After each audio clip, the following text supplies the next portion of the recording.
Plus de 4000 personnes qui te suivent. Nous te suivons en direct. Voilà, elle a failli pleurer, mais on ne pleure pas. S'il te plaît, que par la... Voilà, on ne pleure pas. Aujourd'hui, on a envie de se rappeler des beaux moments d'Arafat.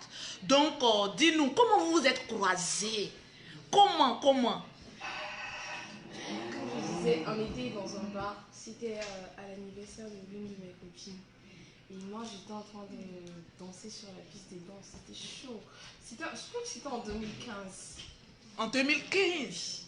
J'étais en train de danser sur la piste de danse et tout. Et là, il y a le DJ qui a dit l'entrée de DJ Arafat et tout, qu'il annonçait en gros.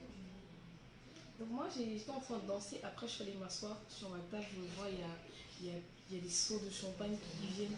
Je me suis dit, mais on n'a pas commandé ça, les filles. Ah, donc Arafat t'amenait des seaux de champagne. Ouais, il m'a repéré en fait sur la piste et il a fait venir des seaux de champagne. Il dit, mais les filles, on n'a pas commandé ça. Qui va gérer toute cette facture?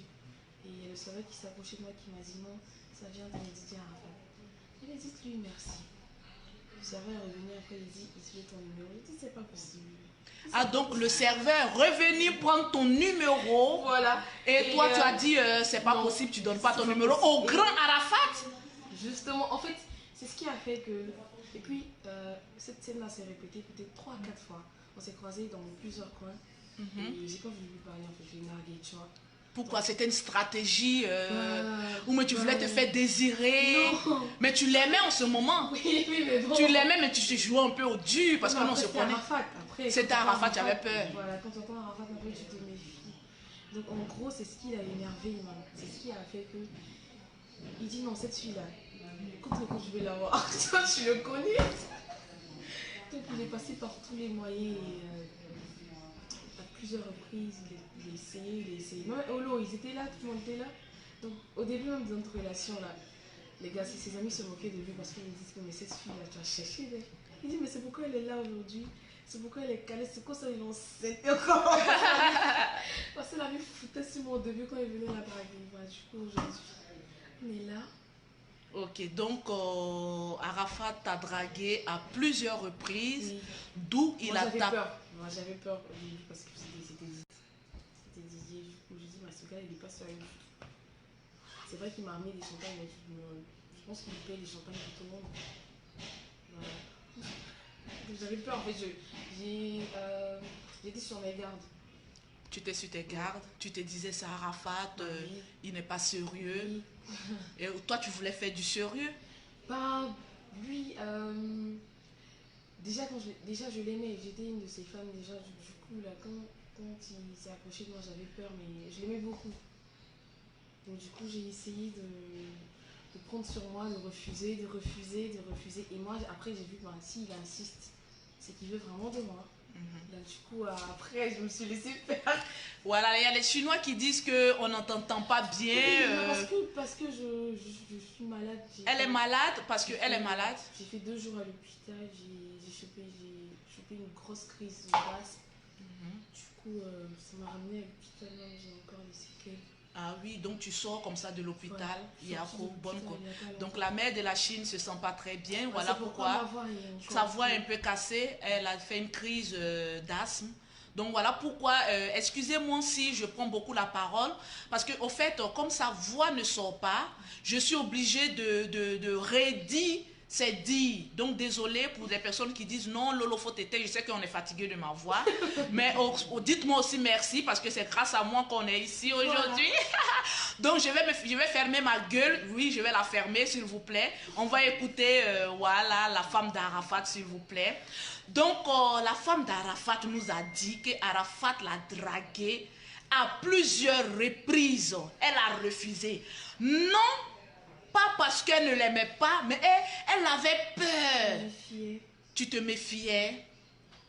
Mais pourquoi? Parce que déjà quand tu sors, quand tu dis Arafat, il y a... C'est une star. C'est lourd, c'est du lourd.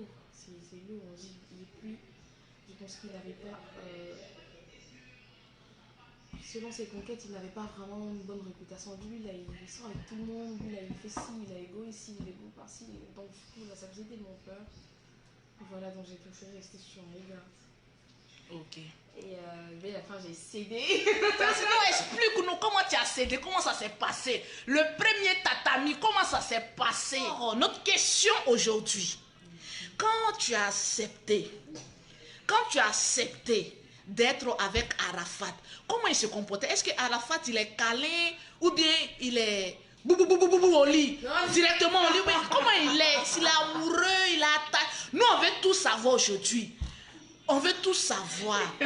Voilà, on veut tout savoir. Quand tu as accepté là, comment ça s'est passé? En même temps que vous avez accepté, vous êtes passé en même temps à la casserole. C'est moi qui j'ai envie de te poser cette question. Voilà, c'est moi qui j'ai envie de te poser cette question. Non. Je veux savoir. Je t'ai dit que même si ça se coupe, ils vont revenir. Ils savent que nous les Africains, on n'est pas partout. Donc quand tu as accepté, qu'est-ce qui s'est passé après? Automatiquement, il t'a dit qu'il avait un avenir avec toi, il veut faire du sérieux. Ou bien par rapport à ton comportement qu'il a demandé ta main? C'était par rapport à mon comportement. Parce que quand j'ai accepté, quand on s'est mis ensemble, je vivais pas encore avec lui, j'étais chez moi. J'étais juste aux frais de Popé, c'est pas au feu là. Voilà, je vivais là-bas, on se voyait et tout. Et après, il s'est rendu compte qu'il voulait vraiment faire du sérieux avec moi. Donc du coup, un matin j'étais à la maison, il m'a appelé. Il dit t'es où? Je dis je suis chez moi. Il dit bah je suis devant ta porte. Il dit mais toi tu veux faire quoi cette heure là? Les gens vont te voir et tout le monde va savoir qu'on sort ensemble. Il dit moi c'est pas grave, sors. Donc je suis sortie, on est allé parler dans sa voiture, il m'a dit en fait tu veux te chercher. Il dit mais pour aller où? On va manger quelque part. Il dit non, ramasse tes affaires et on bouge. Il dit mais comment tu Il dit mais comment tu peux venir matin voilà chez les gens? Il dit mais ramasse tes affaires et on bouge. Parce que moi je suis fatiguée de venir de me déplacer, venir te voir à chaque fois et te voir et tout. Donc prends tes donc on est descendu de la voiture, on a pris j'ai pris une valise là bien garnie. Et je suis partie. Donc il est venu comme ça, il a débarqué chez toi un beau matin. Il dit bon, lui, il veut que tu sois toujours à côté de lui. Donc viens, on va. Il est venu me voir, il est fatigué de me dire non, je viens te voir, on se voit dès l'endroit où on va. Donc du coup, il est venu me chercher.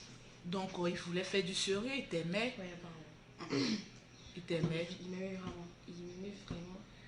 Et voilà quoi. Je suis restée avec lui. Mais comment? Parce qu'apparemment, les gens, nous on juge par ce qu'on voit dehors. Mais toi, tu as vécu avec Arafat.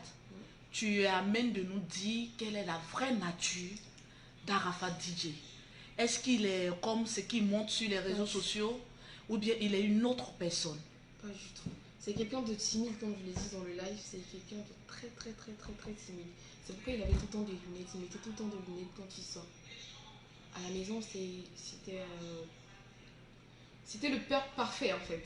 Waouh. C'était le père parfait, c'était le mari parfait. On rigole. On regardait Son Goku.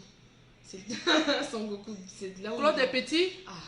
Donc Arafat, le grand Arafat, c'est Claude Despetit, lui il regardait. Mais c'est de là qu'il a enlevé son nom Birusama, c'est de là qu'il a enlevé Daishikan. Pour ceux qui regardent Son Goku, ils vont savoir. On regarde ce dessin animé du matin jusqu'au soir. On regarde dessin animé, on a ici. Il coupe, il explique. C'était sa passion en fait.